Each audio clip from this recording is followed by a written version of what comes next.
حياكم الله مشاهدينا الكرام، مستمرين معاكم والحديث مرة أخرى عن كأس العالم تحت 17 سنة. تعود الإثارة إن شاء الله يوم غد إلى ملاعب كأس العالم مع دور 16، ونتحدث أكثر عن هذه الإحصائيات والأرقام والمنافسات مع محمد الجزار. حياك الله مرة ثانية. أهلا بك ناصر.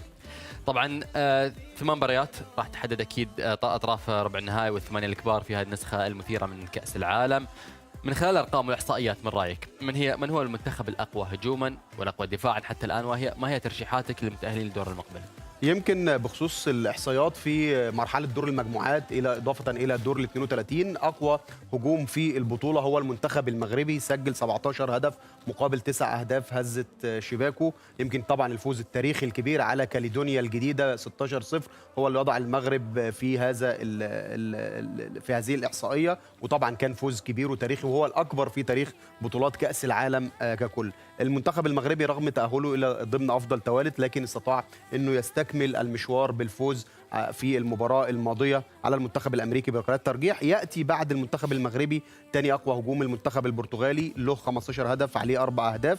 المنتخب البرازيلي في المركز الثالث سجل 12 هدف وعليه هدف وحيد. يمكن الشيء اللافت ناصر في الاحصائيه، المغرب البرتغال البرازيل، البرتغال لقبها برازيل اوروبا، المغرب انا بسميها برازيل افريقيا، والبرازيل نفسها فتحس الثلاثي كرتهم هجوميه، كرتهم حلوه، فالجماهير مستمتعه بالاداء اللي بيقدمه كل فريق فيهم. الترشيحات المتاهلين للدور المقبل، انا بتوقع المغرب تكمل المشوار، تقدر ان شاء الله تفوز على مالي صاحبه المركز الثالث في النسخه الاخيره. مباراه البرتغال مع المنتخب المكسيكي صعبه، اتوقع البرتغال تتاهل. المنتخب البرازيلي مباراته ايضا مع فرنسا مباراه صعبه، لكن اتوقع ان الثلاثي ده يستكمل المشوار. اكيد. يعني لو نرجع شيء للمصادفات التاريخيه، اول نسخه من كاس العالم 85 كانت مشاركه 16 منتخب والبطل افريقي. اول نسخه بعد زياده عدد المنتخبات الى 24 كان البطل افريقي. هل يكون البطل افريقي في نسخه الدوحه اللي شهدت زياده الفرق الى 48 منتخب لاول مره مثل ما حدث في نسخه كوريا 2007؟ فعلا يمكن انطلاقه البطوله في سنه 85 رغم ان البطوله كانت بادئه لسن تحت 16 سنه، شارك فقط 16 منتخب، لكن بعد ذلك مع التطوير اللي اقره الاتحاد الدولي الفيفا من نسخه 2007 في كوريا الجنوبيه تم زياده عدد المنتخبات الى 32 منتخب. يمكن الحقيقه الفائز في هذه في المرتين كان منتخب افريقي، وتحديدا هو المنتخب النيجيري. نيجيريا فازت على المانيا الغربيه 2-0 في نسخه الصين 85، وعادت ايضا لتفوز في نسخه 2007 على اسبانيا بركلات الترجيح. هل تتكرر هذه المصادفه التاريخيه؟ موجود عندنا منتخبات لديها حظوظ قويه في الوصول الى لقب البطوله زي المنتخب المالي، وكذلك ايضا المنتخب البوركينا فاسو اللي قدم اداء قوي جدا امام المانيا حامله اللقب. الحقيقه مواجهات صعبه للفرق الافريقيه، عندنا 4 فرق افريقيه لكن هنخسر 2 منهم لان في عندنا مواجهتين افريقيه اوغندا وبوركينا فاسو، المغرب ومالي، فالافارقه هيخلصوا على بعض. اتوقع انهم يفسحوا المجال اما للبرازيل او احد المنتخبات الاوروبيه للتتويج باللقب. اكيد. طيب 6 فرق حتى الان بدون هزيمه، من رايك يعني من هو الفريق الافضل حتى الان من حيث النتائج؟ يمكن فعلا ناصر عندنا 6 منتخبات لم تتعرض للخساره حتى الان، هي ايطاليا واليابان وسويسرا والبرازيل وجمهوريه ايرلندا والنمسا. بشوف المنتخب الايطالي واحد من اقوى المنتخبات في هذه النسخه، تصدر مجموعته المجموعه الاولى اللي كانت بتضم الى جانبه المنتخب العنابي وايضا منتخب بوليفيا ومنتخب جنوب افريقيا. كل المنتخبات دي ودعت المنافسات، خسرت بوليفيا في دور ال 32 وقطر، وقطر لم تتاهل، وكذلك المنتخب الياباني عنده 2 فوز و1 تعادل ولم يتعرض لاي هزيمه، فاز في المباراه الاخيره على جنوب افريقيا. سويسرا والبرازيل وايرلندا والنمسا اتوقع ان لديهم حظوظ وبيقدموا مستويات كويسه. المنافسه هتكون شديده جدا خلال دور ال 16. الفريق اللي هيتمكن من مواصله هذا الرقم القياسي، الحفاظ على سجله خالي من الهزائم، هو اللي هيكمل البطوله ببساطه، يوصل لادوار بعيده ناصر، وايضا يحافظ على هذا الرقم القياسي بدون اي هزيمه في البطوله. اكيد. طبعا هناك هدف وحيد اطاح بامال السنغال، منتخبات ايطاليا، النمسا، فرنسا، البرازيل، اليابان هي الاقوى دفاعيا في البطوله، لكن احصائيه طريفه للسنغال يمكن اللي ودعت البطوله بشكل مفاجئ امام مالي رغم انها كانت الاقوى دفاعيا. طوال دور المجموعات بدون ان تهتز شباكها في 3 مباريات، كلين شيت في 3 مباريات.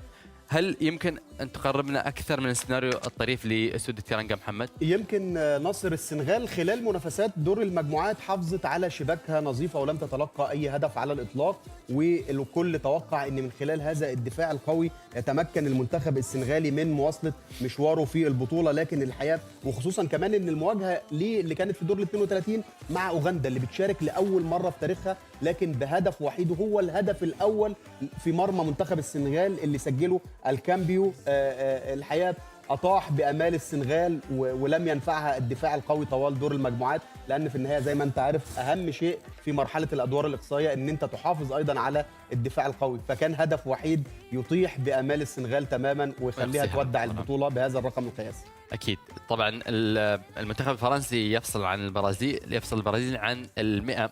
البرازيل تحتاج الفوز بكره نعم من اجل التاهل لربع النهائي وتحقيق رقم قياسي بالتاريخ تاريخي بالوصول الى 100 مباراه في تاريخ مشاركاتها في كاس العالم تحت 17 سنه. المواجهه الابرز اكيد يوم غد هي مواجهه البرازيل وفرنسا. كيف ترى هذه المواجهه وما هو سجل اخر مواجهه جمعت بينهم؟ يمكن الحقيقه البرازيل دخلت البطوله وعندها في رصيدها 94 مباراه، خاضت 3 مباريات في دور المجموعات اصبح رصيدها 97 مباراه. خاضت المباراه امام باراجواي في دور ال 32 اصبحت 98 مباراه. مباراه فرنسا هي المباراه رقم 99، لو فازت البرازيل على فرنسا هتصعد الى الدور ربع النهائي وتصبح اول منتخب في تاريخ بطولات كاس العالم تحت 17 سنه اللي يخوض 100 مباراه في هذه البطوله، وده رقم الحقيقه استثنائي بيؤكد ايضا على قوه المنتخب البرازيلي. ناصر، منتخب البرازيل مع امريكا هو المنتخب الاكثر مشاركه في بطوله كاس العالم للناشئين بخوض 19 بطوله، شارك في 19 بطوله، لم تغب شمس البرازيل عن اي بطوله سوى في نسخه واحده فقط.